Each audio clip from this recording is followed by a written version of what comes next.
This is Gemara and Eruvin Daf Chav Beis. All the learning for Chodesh Elul is sponsored as the Chos for Rosh Hashanah Shoshan Zeva Bas Esther, as well as Chos Ilin Nishmasar for Esther Ezel Basar of Meir. Of course, we always daven for all the Chaylim Midameir Ben Yakir Emmanuel Ben V'Chiyuch Avram Chanita Chaim Ben Tzayir Shavim Meir Zayid Losar Bas Knedel Divasim Es Chaysara Yisachem Zaretz Yisov Ben Mindel as a person Yisrael Yishlomit Bas Naomi B'Shav Fego B'Shirchana for David Benita B'Soch Shechud Israel. We're holding on the bottom of Chav Aleph of the Beis. We're finishing up this bit of a lengthy Agadata, says the Gemara.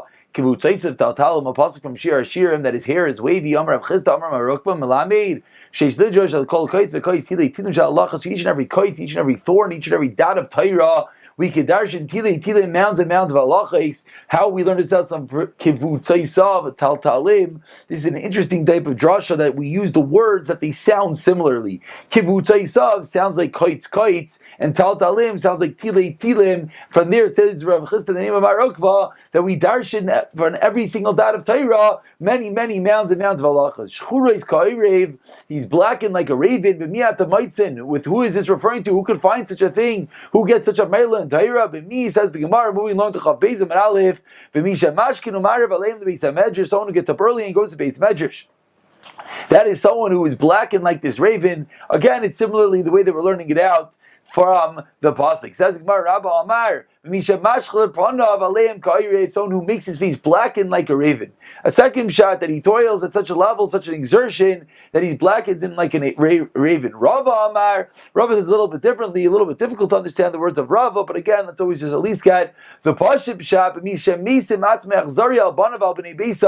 Someone who makes himself an achzari, a cruel person on his household, like a raven. We know that a raven doesn't feed its young, and there's a special bracha that Hashem provides food to the raven. So too says Rava that someone who learns to such a level and has such bitachon that Hashem will take care of his family, then he gets this incredible bracha, this incredible lofty level of Torah, and of course, this is only for someone who's holding at such a place. He was going to the yeshiva of Rav.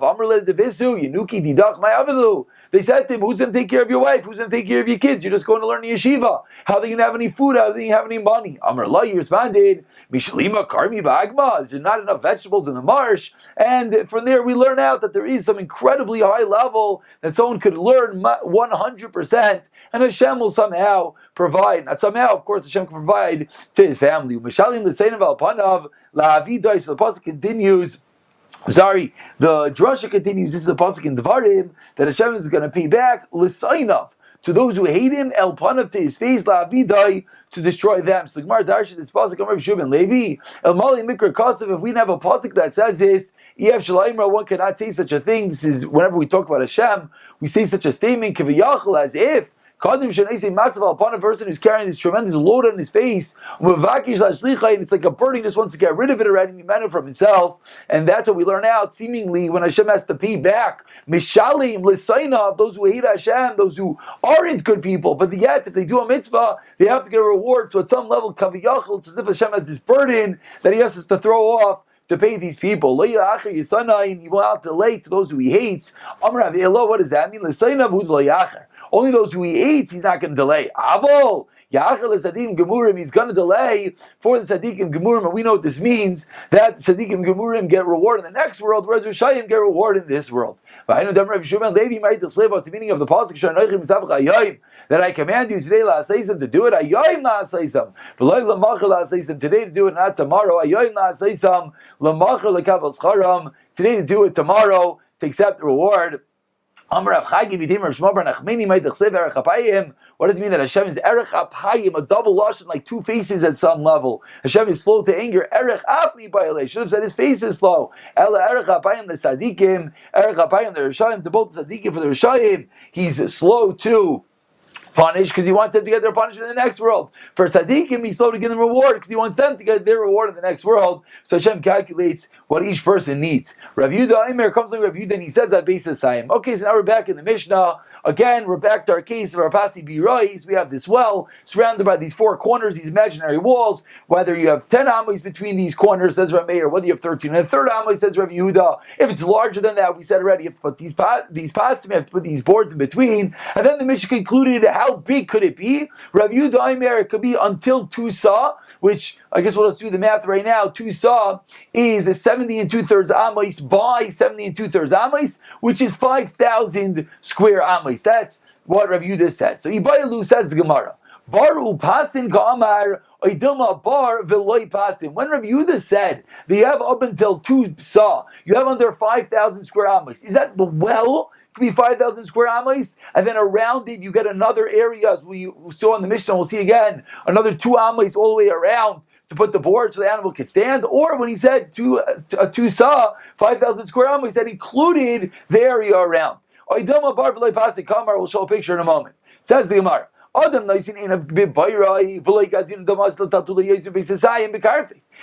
it that when someone looks, we have to figure out, what do people view this bar with these corner beams? How do people view it? Because there's a concern that if we allow you to carry, in this case, you're going to come to carry more than 2 sa in a karfif and an enclosure, which is not allowed. So does someone view just the bar? And if so, as the Gemara, Adam Naisin in of Bib, he puts his eyes on the bar, and therefore we don't have to be worried the fact that there's an area around the bar, which makes the larger. Again, if the bar is 2 besa plus 2 amos all the way around, it's going to be larger. But if people only think about the bar itself, the well itself, we don't have to worry about that area around it. We don't have to worry that someone might come to carry in a karif in such an area. That's one side. Oy Dilma, what's the other side of the coin? Dilma Nadam, no, maybe someone views the whole area. And if we're going to give them 2 sa in the well, plus all the area around, person is going to come to think that he might be allowed to carry more than 2 sa in a karfif, which is not allowed. And therefore, because and that is the question of the Gemara when Rav Yehuda says 2 besa, does that include the area around, or is that just of the well? And then you let it get extra area around it. Before we see the raya of the Gemara, let's just pull up 2 pictures, makes it a little bit easier to visualize. You see over here that this is the well in the middle, and it says 70 and 2/3 amos, meaning by 70 and 2/3 amos.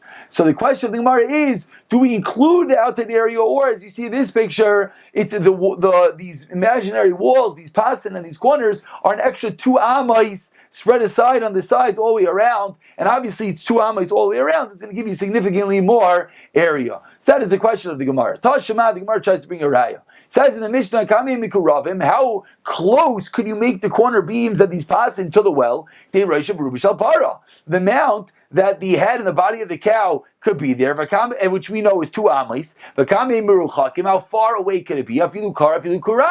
So first thing we said, even a 1 or 2 car, it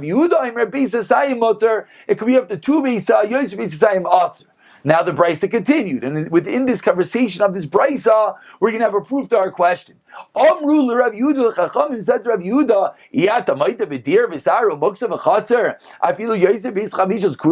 do not agree by all these types of enclosures and these backyards and these corrals that you have even more than 5 kor, and even 10 kor? Shamutter, that's permitted. So why did you, Rav Yehuda, say that the maximum area you get is 2 sa? Amr Lahem, Rav Yehuda responded, Zu mechitza ve'elu pas.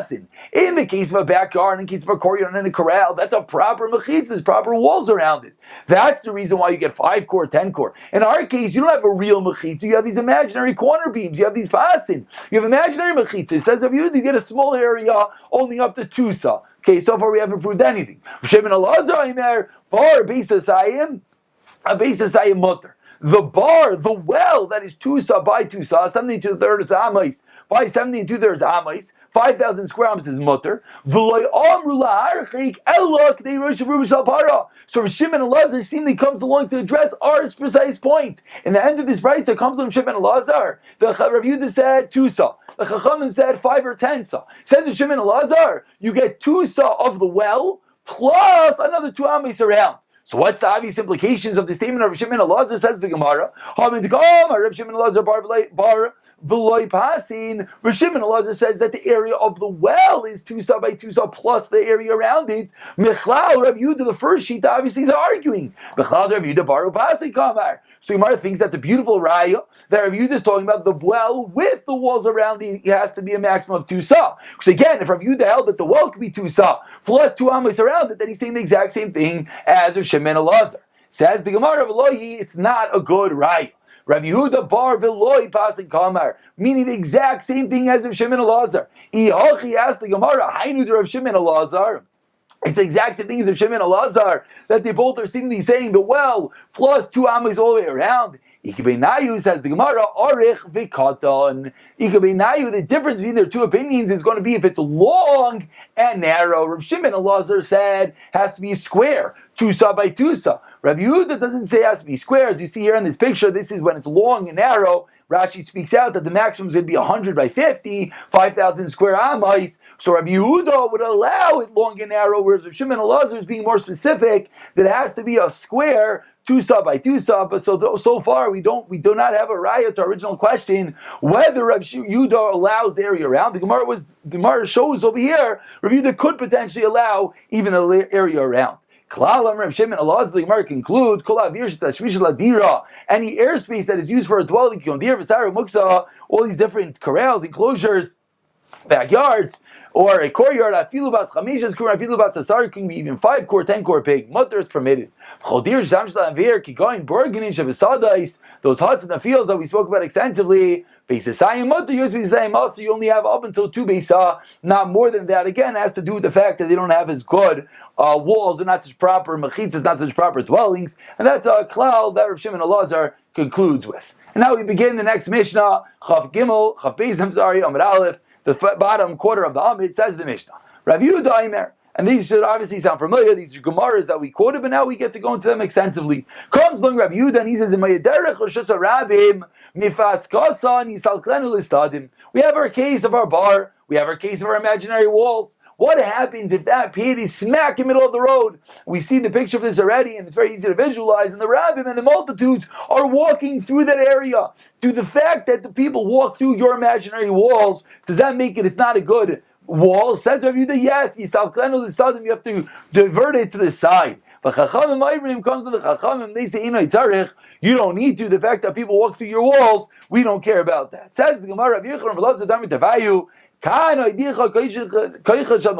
see from here the incredible power of mechitzas. We see that according to the Chachamim, the imaginary walls are so strong, are so powerful that even though people are walking right through them, you have these corner beams, make up imagine the public traffic's walking right through it. Yet the Chacham holds the good din of a mechitza. Says Rav Yochanan Rav Elazar, you see from here the incredible power of a mechitza. Says the Gemara, the Svirle. Those Rav Yochanan Rav Elazar agree with the statement of the Chachamim that the people walking through does not mevatel the walls. A statement that we've seen. This is Rav Yochanan talking. In the name of Rav Yochanan, if not for the fact that Yerushalayim, the doors close at night, it wouldn't be Chayiv Rishus Rabbim. So seemingly Rav Yochanan does not agree with this imaginary wall. Rav Yochanan requires, when there's a Rabbim walking through, Rav Yochanan requires actual doors. See an absolutely stunning picture over here of Yerushalayim at night. And you see over here that you have a street, and the people walk through, there would be imaginary walls. Said Rav Yochanan, in the name of Rav Yochanan, what do you need? You need to put up doors in the front, and only because these doors, as you see, these gates are closed, that's the reason why it doesn't have a din of Rishus Rabbim. So why? So seemingly Rav Yochanan does not agree with the statement of the Chachamim, that people walking through will not be mavatalit. Says the Gemara, Ella kan v'lo. You're right. Yochanan doesn't agree with the Chachamim, you're just pointing out the extreme din of the Chachamim. So now the Gemara continues, and the Gemara now is going to go extensively into these opinions of Rabbi Yehuda, who says again, we have to remember the names, that the Rabbim does mevatel mechitza, and the Chachamim that says the Rabbim do not mevatel mechitza. Again, we have these imaginary walls, due to the fact that people walk through and make it that it's not a good mechitza or not. Says the Gemara, 4 lines into the Gemara, Chabezim and Aleph, Rami Rav Yehuda, the Rabbanan, the Rabbanan. We have a stira, contradiction in both Rav Yehuda and the Rabbanan. The Tani we learned in the Brayso. Yes, Al Kinam Rav Yehuda Mishlei Shnei Batim Mishnei Zidim Rishus Rabbim. This should be very familiar. We had this many times. You have 2 houses on either side of Rishus Rabbim. What do Rav Yehuda hold? You make a vertical beam on either end. And you're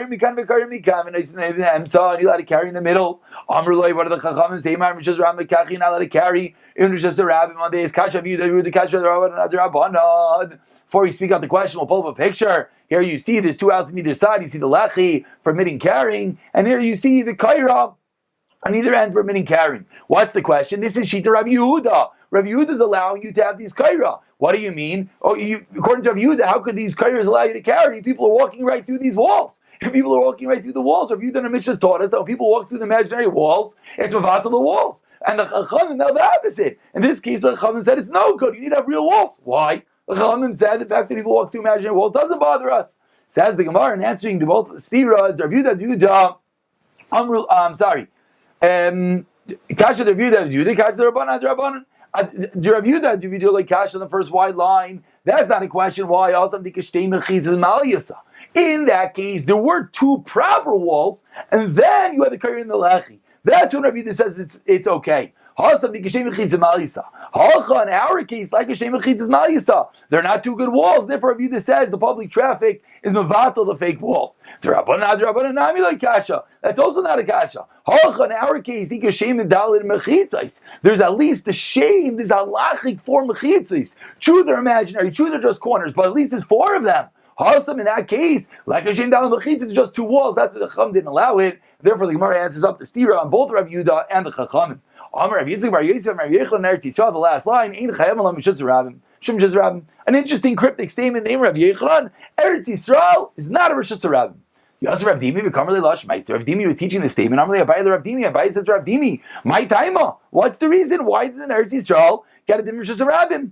If you're going to tell me if the reason is because it's surrounded by Tzumul Desur, some rocky hillside on one side, Machkis on this side, and there's another drop, another deep area of Chasna Mehakis on the other side, meaning that there's natural landmarks, there's a mountain, and then there's a ditch that's making into Mechitzais, therefore it's not a Rabim. Bavalnami, Bavaloso, Makle, Paras Mehakisa, but the Gels Mehagisa, there's the Euphrates River on one side and the Tigris River on the other side. And he says further, the Kuli Amanami, the whole world is surrounded by water. Makevu kindness is surrounded by the ocean. So how can you tell me that Eretz Yisrael doesn't have given Rishus Rabim? Why? Seemingly because it has natural mountains and valleys. Everywhere has that. Says Gemara, you know what Rav Yechon meant? Rav Yechon didn't mean the whole Eretz Yisrael. He meant just the ascents and the descents, the hills and the mountains. Those areas in Eretz Yisrael don't get a din of Rishus Rabim. Amar lei, karkavna chazita, your skull. Amar lei, karkavna, distinguished one. That's right. It says balagol gola. It's klimer adam chashav. You responded chazita l'reishach ve'amudei. It seems like your skull, your head was between the pillars. Rav Yechon said the statement, meaning this is precisely what Rav Yechon meant. Meaning, in the bottom of Amar Rav Yechon said, Eretz Yisrael doesn't have din versus Rabim, and the Gemara said, what does that mean? Comes along the Gemara explains, it must mean the milas and Maridais, the essence, the descents, the valleys, and the hills. That's what doesn't have a din. He responded, you're 100% correct. That's what Rav Yechon was referring to. Says the Gemara, Itmar Nami. Similarly, we talk Yas Rabban Rav Yechon, Rav Yechon, milas and Maridais Eretz Yisrael. The mountains and the valleys don't have a difference.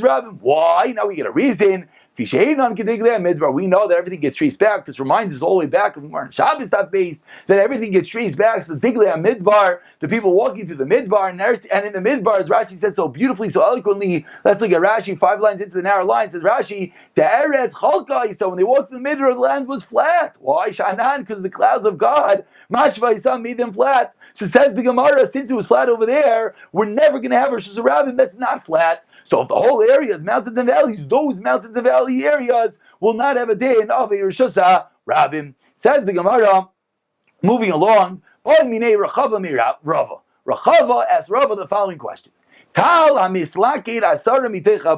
We have a mountain that goes up 10 within 4, which we know are about 10 lines into the Amid Beis. First one line is Tal. We know that whenever something is 10 within 4, we view it as if it's a squared off. And now this mountain is going to get a din of Rosh Hashanah. So Tal Mislaket Asar Miteich Arba, but Virabin Baikim Bai.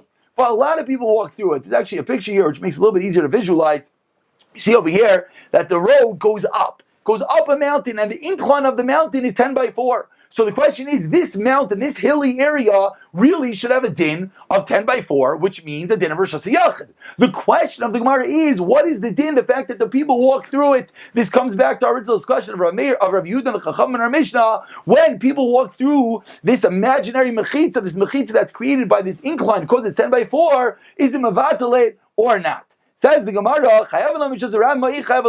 is the mountain a din of Rosh Hashanah? Meaning, because a lot of people walk through, so it does not get a din of Rosh Hashanah, its own Rishos, because the fact that people walk through are mevatel, the imaginary, the fake mechitzas of 10 by 4, the fact that it's on the incline or no? Says the Gemara, who are you asking according to? So question according to the Rabbanan. Hashta, let's remind yourself in the Mishnah Naman Half. Also, in the case of the Pasibi Rais, the well with the imaginary walls. It's very easy to walk there. It's the middle of a street, and yet the Chachamim held that the fact that people walk through it do not be Mavatal Mechitza. In our case of this mountain, of this hilly area that goes up 10x4, this road that goes up the mountain, it's not easy to walk there. It's up a mountain. Like Kolshkein, of course, it should not be Mavatal Mechitza. So according to the Chachamim, it should be Pashit that this mountain, yes, has a din of Rosh Yachid, and the fact that people walk up it, we don't care. Kiti Bailachas, what's your question? Aliba de Rabbi Yehuda. According to Rabbi Yehuda, what's the din? In our Mishnah, it's easy to walk through. So maybe that's why Rabbi Yehuda holds it's Mavatil, the imaginary Mechitas. But in our case, it's not easy to walk there. So maybe Rabbi Yehuda will agree, Mechitza will not be Mavatil Mechitas. So the Gemara says in this case that the street goes up the mountain, and we want to know the fact that the people traverse over this imaginary Mechitza that's 10x4. Is it Mavatil or not? Is a question according to Rabbi Yehuda. According to the Chachamim, that even when it's easy to walk there, it's not Mavatil the Mechitza. It doesn't nullify the imaginary wall. Certainly, in this case, won't nullify it. According to Rabbi Yehuda, then in our Mishnah, yes, nullifies it. What about in this case? Amar Lei responded, Chayavim. You're Chayim, meaning it has a din of Rosh Yachid, and it's not Mavatil the wall. Va'afilu, says the Gemara. Meaning, what was the question? The question was, is it Mavatal? The answer is no. Just like in our Mishnah of Yehuda held, it is not, in our Mishnah of Yehuda held, it's Mavatal Mechitza, because it's easy to walk here. Over here, Yehuda doesn't hold, it's not Mavatal Mechitza. Why? Because it's not easy to walk there, and therefore Chayafim will yes have a din of a, one more time. Scratch that. Let's rewind one more time. Amrle Chayavim, it has the din of a Rishus HaRabim, and you're not allowed to carry there. And you're not allowed to carry there. Why? Because if Yehuda holds that the Rabbim going through it are yes Mevatel the Mechitza, therefore it does not have a din of Rishus Yachid, therefore it has a din of Rishus Rabbi, you're not allowed to carry there. Ask the Gemara, even if you have to hold a rope on the way up, because it's such a steep incline, even in that case, it's Mevatel the Mechitzais, and it does not have a din of Rishus Yachid.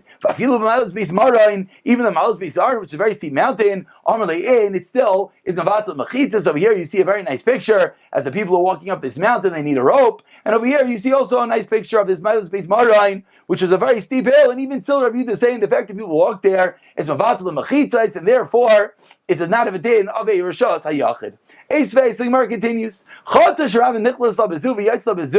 HaRabim l'Toma Shliach l'Shabbos. So let's understand this din of Toma. Very simple. We know that when there's Toma in an area, but if Toma is in an area of your Rishus HaRabim, where a lot of people walk, then the din is Safek Toma is going to be L'Kula. From the mere fact that so many people walk there, so when it's Rishus HaRabim, Safek is L'Kula. So when you have a Chatzar, you have a courtyard that people walk straight through it, one end, the other end, that short yard courtyard that we all know, that person lets everyone walk through their backyard, that's a chutzner that has an opening on both ends. With regard to just say Toma, it's a din versus Rabbim. Regard to Shabbos, it still has a din of Rishus HaYachid. Let's get a picture, and then we'll see it. As you see over here, here's this courtyard. You see two houses. We always know that two houses share one courtyard, and they let everyone, they're very nice people, and they let everyone walk through their courtyard. So what is the din of this regarding Toma? It's Rishus Rabbim. Regarding Shabbos, it's Rishus HaYachid. Says the Gemara, Ilema Rabbanan. Whose opinion is this? If it's opinion of the Rabbanan, Hashta. 1 second. In our Mishnah, again, it's easy to walk through it. It's not Mavatel Mechitza. The Pasiv Rais, the imaginary walls are not nullified for the fact that people walk through it. Here, it's not easy to walk through it because it's to someone's backyard, like Kol Shekain. Certainly. So, what's the Chiddush according to the Rabbanan? Elalav Rabbi Yehuda. So seemingly it's Rabbi Yehuda. And what are we going to see? We're going to see that when it's not easy to walk, Rabbi Yehuda is going to hold. It's going to be Mevatel the Mechitza. It's not going to be Mevatel the Mechitza. Because with regard to Shabbos, we said as a din of Rishus HaYachid. So you see, it's not Mevatel the Mechitza. This is a question, because we just said a moment ago, that Rabbi Yehuda holds, even going up the mountains, you have to hold up with a rope. You have to go up the base Marin. Any of those cases, it's yes, Mevatel the Mechitza, and it does not have a din of Rishus HaYachid. Seemingly, we see over here, that it's not Mevatel the Mechitza, and because it has a din of Rishus HaYachid for Shabbos. Says the Gemara, and this sequence is important because it's to replay itself 3 times right now. Says the Gemara, Loi Lam Rabbanan, and really let's go last narrow line. Rishus Harabim l'tumah tzrichle. And the chiddush is because the question was going according to the Rabbanan, it's pashit. The Rabbanan hold even when it's easy to walk there, the pasuk be right in the middle of the street, it's not mevatel mechitza. Certainly in this case, says the Gemara, no, it's a special din for tumah. That's the chiddush to teach us that with regard to tumah, yes, as a din of Rishus Harabim. Tashemah to be the exact same sequence again and again, says the Gemara. You have an open alleyway that opens into a bar, or a cleft or a cave. It's the same din. With regard to Shabbos, as din of Rishus Hayachid, or Rishus Harabim l'tumah. With regard to tumah, as the din of a Rishus Harabim. Says Gemara, first of all, what's the case? It opens into the well. What does that mean? It opens to a well, as you see over here. That basically at the end of the street you have a well. So obviously to walk out that end of the street is not so simple because there's a well blocking you. You can still walk on the sides, but there is a well blocking you. So says the Gemara in this case, Money, again, the exact same sequence. That's Pashet. In our case of the Basmi rice, it's easy to walk there. And the Rabbanan know that and it's not Mavatal imaginary Mechitzas. It's not easy to walk there. Like Kol Shekain, it's Pashet. Elalav, it's Rav Yehudi. If it's Rav Yehudi, that's a question. So we see that it's not Mavatal Mechitza. We just told us a moment ago, yes, it's Mavatal Mechitza. Says Gemara, the same answer. That's a Chiddush. Tashema, one more. Shavile base Gilgol, which were these narrow paths up mountains, similar to the base Chayrin that we showed the picture from before. The Shabbos, they're just around the Tumah. What is this? A servant can't take a package, a saw of wheat, and run in front of the officer. Meaning it's a narrow path, you can't run up there holding a package. So the Gemara says, who is this opinion? Mani. It's easy to walk through the Basi rice. And yet, in this case, it's not easy to walk up a mountain. Like Koshkin, it's Pasha, that's not Mavatal Mechitza, so why would it tell us this thing? So we see that when it's not easy to walk, it's not Mavatal Mechitza. Yeah, Rav Yehuda taught us it is. Says the Gemara, what's your question? That was a special day in Yeshua, Oyev Yisrael, Yeshua loved Klal Yisrael. And Yeshua gave out the roads. And Yeshua, when he partitioned Eretz Yisrael, he went and he said, when it's easy to work there, Masal Rabin, that's a public thoroughfare. He made it into a Rishus Hayachid. Therefore, it's not a question of Rav Yehuda, because Rav Yehuda's whole din that he keeps telling us it's Mevatel the Mechitza. It's only when it's Rishus Harabim, when a lot of people walk through, when a lot of people go up the mountain. But in this case, there's Rishus Hayachid, therefore it's no question. And that is the end of this conclusion of this discussion. It's Machlekes Rav Yehuda, who holds it's yes Mevatel imaginary Mechitzais, and Rabbanan, who holds it is not Mevatel Mechitzais. So we'll pick it up for the Mishnah tomorrow.